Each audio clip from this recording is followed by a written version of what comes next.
Filipe VI reclama a Israel que deteña o masacre en Gaza. O rei pronunciou estas palabras ante a Asamblea Xeral da ONU. Pediulle á comunidade internacional que non mire cara a outro lado. Begoña Gómez está a un paso de sentar no banco dos acusados. O xuíz Peinado decide xulgar a muller de Pedro Sánchez polo delito de malversación ante un xurado popular. Acusa de utilizar a súa asesora de Moncloa para xestionar asuntos privados. 11 detidos máis na operación antidroga vinculada ao desembarco de 3.500 kilos de cocaína na Pobra do Caramiñal. É o resultado dunha nova xornada de rexistros na Ría de Arousa da Policía Nacional en colaboración ca DEA norteamericana. A hexemonía do comercio en liña pon en risco a supervivencia de algúns negocios físicos, entre eles as librarías. Malia todo, parecen vivir un rexurdimento grazas a que teñen algo máis. Visitamos dous para coñecer cal é o seu valor engadido. Boas noites. A súa Maxestade o rei Filipe VI reivindica nas Nacións Unidas o papel da diplomacia e da cooperación. Durante o seu discurso exixiu a Israel que deteña o masacre na franxa de Gaza. Nova York, Argemino Barro. O rei Felipe VI fixo unha vigorosa defensa de Nacións Unidas como foro para resolver os desafíos globais. No seu terceiro discurso como representante de España na Asamblea Xeral, o monarca falou da guerra de agresión rusa en Ucraína e de Oriente Medio. Dixo que a comunidade internacional non pode guardar silencio fronte á devastación da franxa de Gaza, a fame e o desprazamento de miles de persoas, e reclamou a Israel que deteña estes actos aberrantes, segundo as súas palabras. Condenou tamén os atentados terroristas de Hamas en 2023 e reivindicou a creación dun Estado palestino. Aínda que non de forma directa, o discurso marcou un claro contraste coas palabras que pronunciou Donald Trump en este mesmo foro, no que o presidente norteamericano cuestionou os valores e a utilidade de Nacións Unidas. O rei Felipe condenou as voces que cualifican a ONU de obsoleta e dixo que os labores deste organismo son imprescindibles e insustituibles. Nos duele tanto, nos cuesta tanto comprender lo que el gobierno israelí está haciendo en la franja de Gaza. Por eso clamamos, imploramos, exigimos, detengan ya esta masacre. Son actos aberrantes que están en las antípodas de todo lo que este foro representa. Repugnan a la conciencia humana. Creer en las Naciones Unidas es también creer en un mundo basado en normas. La mejor defensa que tenemos ante la ley del más fuerte. Las Naciones Unidas no solo siguen siendo útiles, son imprescindibles, son insustituibles. En o marco deste cumio global con motivo da Asamblea das Nacións Unidas, o rei Filipe tivo ocasión de conversar co presidente de Ucraína, Volodymyr Zelensky. O líder ucraíno agradeceu a España o apoio en moitas áreas, humanitaria, militar e económica, e engadiu que o que máis importa é que este apoio é efectivo e xenuíno. A ministra de Defensa tivo unha viaxe accidentada esta mañá antes de chegar a Lituania. O avión militar en que viaxaba Margarita Robles sufriu interferencias en pleno voo o seu paso pola rexión rusa de Kaliningrado. A piques de chegar ao seu destino, o GPS emitiu unha alerta por perturbacións no sistema. Sucedeu cando a aeronave sobrevoaba o mar Báltico, espazo aéreo internacional, pero moi preto de Kaliningrado, a rexión rusa situada entre Polonia e Lituania. O xuíz Peinado propón que Begoña Gómez sexa xulgada por malversación ante un xurado popular. Acusa a muller do presidente do goberno de utilizar a súa asesora na Moncloa para xestións privadas da súa cátedra na universidade. Peinado propón que un xurado popular xulgue a Begoña Gómez por prevaricación e canda ela os outros dous investigados, a que foi a súa asesora e o actual delegado do goberno en Madrid, daquela secretario da Presidencia. Francisco Martín lembra que están pendentes de resolverse todos os recursos que presentaron ante a Audiencia de Madrid. Que lo antes posible todo esto quede en nada. O xuíz citou os tres investigados o próximo sábado ás 6 da tarde para concretarlle os cargos. Juan Carlos Peinado tamén demandou a dous ministros, o de Transportes e o do Interior, por críticas que, segundo el, vulneraron o seu dereito ao honor. Me gustaría hablar de cosas serias, ¿vale? No PSOE non dan creto o último auto deste xuiz. El sistema de recursos en nuestro país es muy garantista y sin duda un tribunal imparcial pondrá las cosas en su sitio. Surrealista, se explica por sí solo. E tamén Sumar ironiza coa instrución do caso. Se va a estudiar a partir de esta fecha en todas las facultades de Derecho de nuestro país. El auto es un despropósito. Socios como Esquerra súmanse ás críticas aos xuíz e desoen os chamamentos da oposición. ¿Cómo es posible que ninguno de los socios de este gobierno ponga fin a este disparate? Mientras el señor Feijóo esté en el Partido Popular, queda PSOE para rato. Pero para Feijóo, Sánchez xa non ten excusas. La persecución judicial ya no cuela. Sánchez es el responsable de este lodazal. E cree que a responsabilidade política neste caso xa está sentenciada. Pedro Sánchez acaba de pronunciarse sobre este asunto hai minutos desde Nova York. Defende a inocencia tanto da súa muller como do seu irmán. El tiempo pondrá las cosas en su sitio. ¿Nos toca defender la verdad? Pues defenderemos la verdad, y la verdad es que mi hermano y mi mujer pues son inocentes. Y espero que cuando eso suceda y la justicia así lo dicte, pues tenga la misma repercusión mediática que tiene ahora mismo pues todo lo que está planteando en este caso el juez Peinado. A Fiscalía Especializada en Violencia contra a Muller en Galicia está revisando caso por caso os asuntos relacionados cos erros nas pulseiras antimaltrato. A Delegación Autonómica e as provinciais, seguindo instruccións da Fiscalía Xeral do Estado, examinan as sentenzas desde febreiro de 2024 para detectar se o funcionamento incorrecto nos dispositivos afectou o quebrantamento de medidas cautelares. O Pleno do Congreso reprobou xa a ministra de Igualdade Ana Redondo e pide o seu cesamento tras o fallo das pulseiras antimaltrato. A resolución prosperou grazas á abstención de Esquerra, Junts e BNG, pero ademais da censura pola xestión das pulseiras, pensadas para garantir a seguridade das mulleres, con esta votación o goberno de Sánchez volve a sufrir un novo castigo no Congreso. Ha habido mujeres víctimas que, creyéndose protegidas por su gobierno, han estado abandonadas. Y la ministra Ana Redondo lo sabía. Lo sabía porque estaba advertida por el Consejo General del Poder Judicial, por la Fiscalía, por las audiencias provinciales, y lo tapó. Que dejen de alarmar, de generar dudas en las víctimas, con bulos, con falsedades, con mentiras, que dejen de utilizar a las víctimas, porque siempre han utilizado ustedes a las víctimas como ariete contra el gobierno, con bulos y falsedades. Sesión de control tamén no Parlamento de Galicia. O BNG pediulle á Xunta máis financiamento para o Servizo de Axuda no Fogar. Reclamou tamén máis seguridade para as 12.000 traballadoras, recordando o asasinato dunha delas o pasado mes de agosto. Alfonso Rueda anunciou que están en conversas ca Federación Galega de Municipios para avanzar nesas melloras.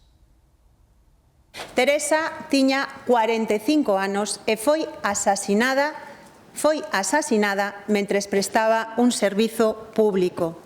56 días despois, o seu goberno non ten tomado ni unha soa medida, ni unha, para protexer as traballadoras do SAF, un colectivo de 12.000 mulleres. Estamos traballando e presentaremos no mes de outubro a FEGAN un protocolo para defender estas mulleres, eso sí, en colaboración cos concellos.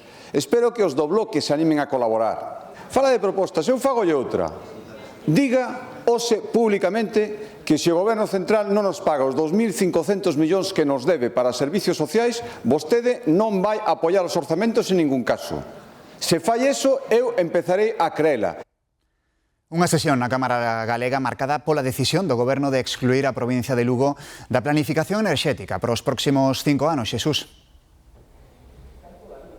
Si ola, que tal esa negativa por parte do Goberno Central a montar unha nova subestación eléctrica na provincia de Lugo supón unha nova traba nese proxecto de montar unha fábrica de Altri en Palas de Rei. Alfonso Rueda lamentou esa decisión e tamén que o líder dos socialistas galegos a aplauda e mesmo sirva de mensaxeiro.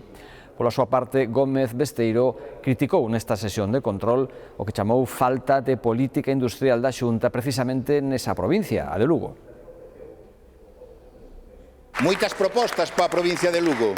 Unha, en 17 anos, e negando unha realidade, que hai capacidade industrial para facelo, pero non foron capaces ni de presentar proxectos industriais. Negacionismo climático é o que se están sumando, porque vostede é o presidente da Xunta. e polo que vexo está máis desconectado da realidade que Altri da liña eléctrica. Volvo a decirlle que vostede o domingo presumía, antes de que lle deran o toque, dicindo ti de que vas, supoño, en nome do goberno, dicindo que toda unha provincia, a través do que vostede tumbou, se iba a quedar sin conexión eléctrica. Foi o que nos dixeron onte. Foi o que nos dixeron onte, señor Besteiro. Noraboa, noraboa. Eu creí que facer política se trataba de cousas en positivo para ganar puntos en Galicia. Pero a vostede lle da igual. O que lle interesa é ganar puntos en Madrid, probablemente para irse a Madrid, señor Besteiro. As previsións económicas do BBVA calculan que a economía galega medrará un 2,3% este ano e un 1,8% o ano que ven, impulsada sobre todo polo consumo dos fogares, o gasto dos turistas e o sector servizos. Na riqueza por habitante, Galicia rexistra o maior avance autonómico. Neste mesmo informe, o banco advirte de que o crecemento da economía seguirá sendo sólido, pero prevé unha desaceleración no sector industria debido á elevada incertidume na política económica. El PIB per cápita en Galicia crecería por encima de la media española, un 2,0% en 2025, un 1,5% en 2026, lo que la consolidaría como la economía que mayor recuperación del PIB per cápita tendría en el periodo 2019-2026. Iberdrola vai aumentar as súas inversións ata os 58.000 millóns de euros nos vindeiros 3 anos, sobre todo no exterior, Reino Unido e os Estados Unidos. Pola contra, en España, a enerxética contempla manter as datas de peche das centrais nucleares que xestiona, como definiu o Goberno Central. Por exemplo, a central de Almaraz, en Cáceres, que mantén o fin de vida previsto entre 2027 e 2028. Alfonso Rueda ofrece unha alianza ao sector da construción para traballar xuntos no obxectivo da Xunta de ampliar o parque de vivenda pública. O presidente defende que deben unir forzas tamén para buscar solucións aos problemas destas empresas, como a falta de man de obra. Por lo tanto, se queremos cumplir compromisos, necesitamos facer alianzas co sector privado e co sector da construción para que eses compromisos poidan ser realidade. E esas 20.000 vivendas públicas que queremos facer ao redor de 6 anos, en alianzas, en acordos con empresas e con empresas de construción. O ministro de Agricultura anunciou dúas novas axudas directas para os agricultores e gandeiros que se viron afectados polos incendios. Planas avanzou que este xoves someteránse á consulta pública que pretende levar o Consello de Ministros ao longo do mes de outubro, polo que confía que sexan resoltas e aboadas antes de final de ano. Serán un pago complementario a todos aqueles que teñan suscrito un seguro agrario, podendo incrementar a axuda ata o 70%, o máximo permitido pola Unión Europea. O alcalde de Verín, o socialista Gerardo Seoane, condenado a 2 anos de cárcere como autor dun delito contra a ordenación do territorio. Foi acusado por unhas obras na zona da igrexa de Queirugás. A sentenza di que a obra é dunha complexidade técnica que necesitaba a autorización expresa da Consellería de Cultura, autorización que non pediu o rexedor. A Garda Civil detivo un home de 43 anos e investiga outras 2 persoas polos incidentes en Mos o paso da Volta Ciclista a España. Están acusados de desorde pública, atentado e resistencia á autoridade. A etapa tivo que finalizar antes da liña de meta polas protestas contra a participación do equipo de Israel. Ademais, 24 persoas foron denunciadas por infraccións graves que poden supoñer sancións de ata 650.000 euros. 11 detidos na segunda parte da operación antidroga iniciada hai 2 semanas na Pobra do Caramiñal. Son os presuntos responsables dun alixo de máis de 3 toneladas de cocaína. Paula. Sí, Pablo, estes novos 11 detidos súmanse aos xa 3 arrestados o pasado 13 de setembro cando se incautou ese alixo. Todo isto no marco dun operativo no que participou incluso a Axencia Antidrogas dos Estados Unidos e que tivo ramificacións tanto na cidade de Vigo como tamén na comarca do Barbanza e tamén na do Salmés. Neste operativo realizáronse ata unha veintena de rexistros, entre eles a unha empresa de reparación naval en Tragobe, no concello pontevedrés de Cambados. Iso sí, hai secreto de sumario, a investigación continúa aberta, así que este balance deste operativo é de momento provisional. Recordemos que os feitos se remontan a ese 13 de setembro a raíz dun desembarco que se iba a realizar de cocaína na praia de Cabío, na Pobra do Caramiñal, cando foron interceptados e detidos eses 3 tripulantes do presunto narco submarino. Todos eles, 2 ecuatorianos e un colombiano, permanecen nestes momentos en prisión provisional. Esta nave dunha empresa náutica dedicada á reparación de motores e ao alugueiro de motos de auga foi un dos 18 inmobles onde se centraron as pescudas da Policía Nacional. Ademais deste local en Cambados, os rexistros tiveron lugar nas dúas beiras da ría desde Sanxenxo e Vilanova ata Ribeira ou a Pobra do Caramiñal. Nesta última vila, os investigadores empezaron a tirar do fío hai 11 días, cando un desembarco de cocaína na praia de Cabío rematou en persecución policial e na perda de parte do alixo. Aqueles fardos e os atopados a mañá seguinte nun soar abandonado sumaban 3.600 kilos. Aquel día caeron os 3 presuntos tripulantes do narcosubmarino que levaba a droga, 2 ecuatorianos e un colombiano. Este mércores a policía detivo outros 11 implicados en Vigo, Sanxenxo, Serra de Outes, Noia, A Pobra, Ribeira e Cambados. E non desbotan novos arrestos porque a operación, na que colabora a Axencia Antidroga dos Estados Unidos, segue aberta. Prisión para un veciño de Carballo presunto coautor dun delito de roubo con forza cometido en maio na parroquia de Sofán. Acompañado de outras 3 persoas, abordaran na súa vivenda un home de 75 anos a quen amordazaron e ataron de pés e mans. Máis de 4 meses despois, a Garda Civil conseguiu deter un deles, mentres continúa a busca do resto de persoas que perpetraron ese asalto.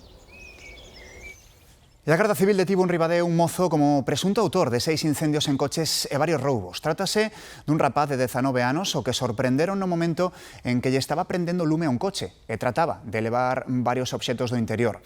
A rápida intervención dos axentes evitou que as lapas se propagasen a outros vehículos. E do exterior, o afundamento de parte dunha rúa en Bangkok, en Tailandia, obrigou a desaloxar dúcias de persoas. Como ven, o colapso do terreo abriu un enorme oco. Abriuse unha investigación sobre as causas da derruba. Podería deberse a un movimento de terras e a acumulación de auga subterránea sobre unha estación de metro en construción. Unha sentenza pioneira en España resolve que matar a mascota da parella para facerlle dano a esta non é só maltrato animal, senón tamén violencia vicaria, unha forma de maltrato psicolóxico. A novidade da sentenza ditada polo xulgado de violencia sobre a muller número 2 das Palmas é que aplica a perspectiva de xénero a un delito inicialmente tipificado como maltrato animal, ao considerar a xuíza que a morte do can foi o instrumento elixido polo acusado para lle causar un dano psíquico á súa parella. Amplía o campo onde detectamos feitos que se podan calificar como feitos violencia contra as mulleres. O cal é importantísimo porque iso que nos ven a decir é que a violencia é transversal. O acusado recoñeceu que en presenza da súa parella, a que xa ameazara noutras ocasións, lanzou por un acantilado a súa mascota causándolle a morte. A muller precisou 90 días de curación. A valoración tense sempre que facer en relación co tipo de vínculo. Se é un vínculo moi profundo, pode causar un dano psicolóxico, afectivo, emocional grave. Ao ser considerado como violencia vicaria, as consecuencias penais son diferentes. A parte de 12 meses de prisión, imponlle unha orde de afastamento e prohíbelle que se comunique con ela. Porque o que pretende a xuíza precisamente é terminar con toda esa trayectoria de control e obxectivo de control e coacción que viña caracterizando, parece ser, a relación que tiñan como parella. A sentenza é firme porque o acusado admitiu os cargos e conformouse coa pena. Italia chora o pasamento dunha das súas artistas de maior fama internacional, Claudia Cardinale, que faleceu aos 87 anos. Unha icona do cine europeo e de Hollywood dos anos 60 e 70, onde os seus papéis deixaron unha pegada inesquecible na época. Roma, Javier Romero. Sí, Italia inteira chora o pasamento da que consideran que foi unha das máis grandes actrices deste país. Os medios a definen como sensual e distante, desexable e inalcanzable, forte e frágil, pero sobre todo indomable polo seu carácter. Triunfou tanto na etapa dourada do cine italiano como en Hollywood, onde se converteu nunha das mulleres máis famosas do seu tempo. Traballou en máis de 100 películas e para a historia quedarán títulos como O gato pardo, Oito e medio, como A panteira rosa, e tamén traballou en España, desde Fernando Trueba en O artista e a modelo. Grazas, Javier. E seguimos preto de Roma porque dende hoxe os xardíns do Vaticano contan nos seus murais cunha nova imaxe con sabor galego. Trátase dunha reproducción da aparición da Virxe do Pilar o Apóstolo Santiago. A iniciativa foi posible grazas á colaboración do Cabido da Catedral de Santiago. A guerra contra o plástico líbrase cada vez máis desde os fogares. Boa proba é a auxe nos últimos anos do regreso aos xabóns sólidos ou nos cosméticos, que chegan a ser pequenas mostras de artesanía e sostibilidade que se demandan cada vez máis. Pequenas porcións de xabón artesán que recenden a lavanda e outras plantas comuns nos xardíns de Galicia. Nada tras a pandemia, esta marca de cosmética sólida inspirouse no Mar de Mera e nos saberes das aboas para unirse á tendencia en auxe na sociedade de evitar os plásticos e protexer o medio natural de xeito sostible. O que compras é 100% produto, materia prima, eso de calidade, entonces sí que é verdade que un formato práctico, cómodo, que a súa vez a xente confía agora cada vez máis. Auxe dun estilo de vida máis natural que se reflicte no aumento de vendas na cosmética sólida en toda Europa. Cada vez a xente está como máis concienciada en usar este tipo de produtos que non teñen tóxicos, que non teñen plásticos. Ao principio, o mercado era un pouco máis reducido, tamén había menos marcas e menos empresas grandes que ahora están como vendo a oportunidade. Feitos aquí en Galicia que se elaboran, por exemplo, con caléndula, con romero, con limón, con pepita de uva e teñen moita aceptación tanto a nivel nacional como europeo. Produtos sostibles con certificación ecolóxica e probada trazabilidade que están deixando de ser minoritarios en cosmética, pero tamén no fogar ou na roupa e a vida sen plástico. Na era do comercio digital, os mercados semanais resisten en Galicia con clientela fixa. En localidades como a coruñesa de Ordes, a veciñanza cítase na praza do Campo da Feira cada mércores. Máis de 200 localidades galegas celebran unha feira ou mercado semanal. En Ordes fano os mércores. Aquí un cento de tendeiros ofertan os seus produtos. Hoxe son maioría os postos de roupa e calzado, pero hai case de todo. Case todos os mércores vimos, sí. Vimos máis ben para salir da casa, dar unha volta, tomar un pulpo, tomar uns churros e chocolate. Hoy o mercado, eu considero que está un pouco flojo, Unhas semanas máis frouxas que outras, o certo é que os mercados resisten e con clientela fixa nun momento no que a facturación do comercio online segue medrando. Hay que ajustarse al sistema, si no te pones al día, yo le digo siempre a la gente, nosotros tenemos página web online, estamos en Coruña, Instagram, Facebook. Segundo datos recentes, máis da metade dos galegos fan compras por internet, pero as feiras cumpren tamén unha función social. A aldea agora andas a aldea toda e non ves a ninguén. Como non tocas un timbre, non aparece ninguén. Entón veño aquí ao mercadillo e encontro con veciños. Sempre o enxeño e as ofertas poden tirar das vendas. El glelo se los voy a traer a ustedes. Compran la flor y van a llevar un glelo de regalo. Actualizarse. En Galicia hai registradas máis de 800.000 mascotas, na maioría cans. Ademais de tempo e cariño, estes animais precisan de cuidados que cada vez son máis caros. Os gastos básicos poden rozar os 1.000 euros anuais, pero hai que ter en conta que sempre poden xurdir imprevistos. O custo de alimentar un can dependerá moito do seu tamaño e do tipo de dieta que se escolla. Haciendo una media de un perro estándar de 20 kilos, pues te puede rondar el gasto de alimentación pues unos 60 euros mensuales. Nos gastos máis básicos tamén entran os coidados de hixiene ou peiteado e, por suposto, vacinas e revisións veterinarias. O tema da desparasitación tamén é máis caro porque ten máis peso e se temos que operalo tamén é máis caro. Entón, cando optamos un can, neste caso, hai que ter en conta o tamaño. Pero sempre poden aparecer imprevistos que alteren esas contas. Entón, aquí podemos falar xa de un mínimo de 800.000 euros por unha fractura non moi complicada a 2.000, 3.000, dependendo. Hai xa moitos propietarios que optan por facer seguros privados para as súas mascotas. Seguro que xa me entran bastante descontos para vacinas e demais. Con todo, malia os gastos, a maioría non botan contas á hora de manter un máis na casa. Nunca se me ocurrió echar cuentas, nunca. Como son pequeniños, comen pouco e por agora non van moito ao veterinario. Galicia é unha das comunidades con maior ratio de cans por habitante, con máis de 700.000 rexistrados. Librarías que se reinventan e que sorprenden, e non só polas lecturas que ofrecen. Hainas con propostas que van máis aló dos libros. Música, teatro, cinema, son auténticos espazos culturais que dinamizan os seus barrios. En outubro, por esta libraría pasarán o escritor e compositor Raiden e a poetisa e artista galega Lucía Aldao, unha pequena mostra da súa frenética actividade no barrio coruñés da Agradorzan. Temos un espazo que é como unha especie de aula de usos múltiples que facemos dende feiras ata pequenas pezas de teatro, facemos unha actividade que mestura viño con poesía. Libros, grolos e moito máis é a carta de presentación do Galgo Azul, onde hai ata butacas de cinema e un amplo catálogo de literatura infantil e xuvenil. En Monte Alto toca mergullarse no mundo dos libros de vello, os da librería Fiandón, especializada na compra-venda de segunda man. A parte de libro, levamos algo de música, de cine, e despois, nos na parte de abaixo, nosotros do Fiandón, temos un espacio onde se poden realizar actividades, presentacións, algún concerto, cosas deste estilo. Temos algunha actividade cultural como cursos de pandeireta, por exemplo. Diferentes estrategias para adaptarse en tempos digitais. Si rexurdiu un pouco foi a necesidade da xente de ter acceso á cultura de forma máis simple e tamén, en certa medida, máis económica. Conseguindo construir este pequeno espazo social que facemos coa comunidade, eu creo que ten futuro. 24 de setembro, aniversario do lanzamento dun disco xeracional que levou a Kurt Cobain á cima da música e fixo do grunge un fenómeno mundial. Falamos do Nevermind, de Nirvana. O seu primeiro sinxelo, Smells Like Teen Spirit, este que escoitan, desbancou do número 1 o Dangerous, de Michael Jackson, nada menos.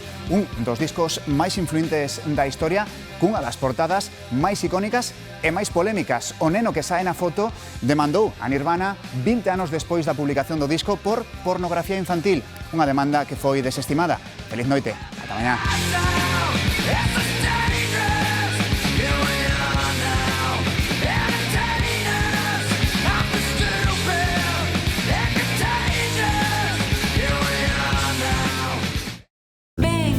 Gadis, o prezo non é un problema. O xoves 25, xurelo grande, kilo, 3,45 €.